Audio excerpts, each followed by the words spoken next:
some of my reporters in the back there, I got one from Ontario, Jeremy Borg. He said, you got to ask Jamel about his election night teardown to Doug Ford.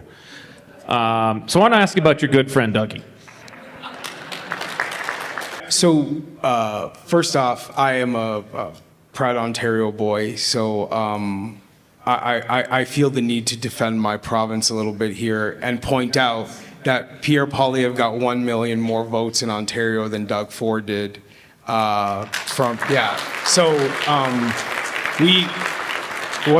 Wasn't enough for us to win as many seats as we wanted, of course, but people did show up for Pierre in Ontario in a way that I think we can be proud of.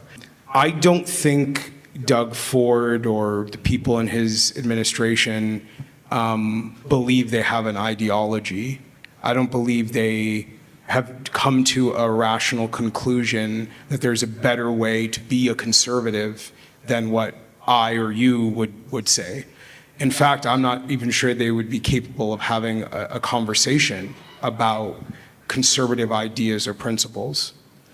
What I think is more of the issue is there are people who think the goal of politics is to have power and maintain power for as long as possible at whatever cost is required to pay.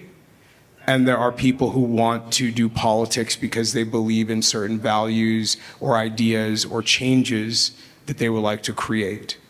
It's weird when you talk to someone, as you might if you spend time with people in the current incarnation of Ford Nation, and they think that because someone put a good poll out for them, that you're supposed to be happy. Like, oh, you got a good poll. I guess that's good.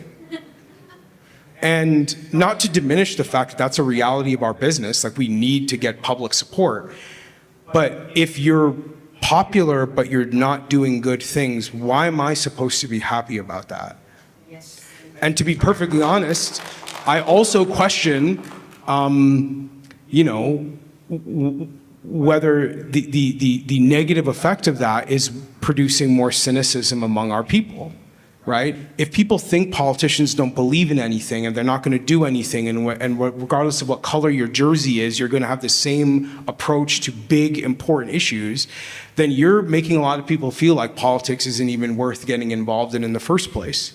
You're making a lot of people feel like making the time to vote is not worth it in the first place. And that is my biggest concern among anything as it relates to Doug Ford, is that is what he's doing to our people in Ontario and ventures to do to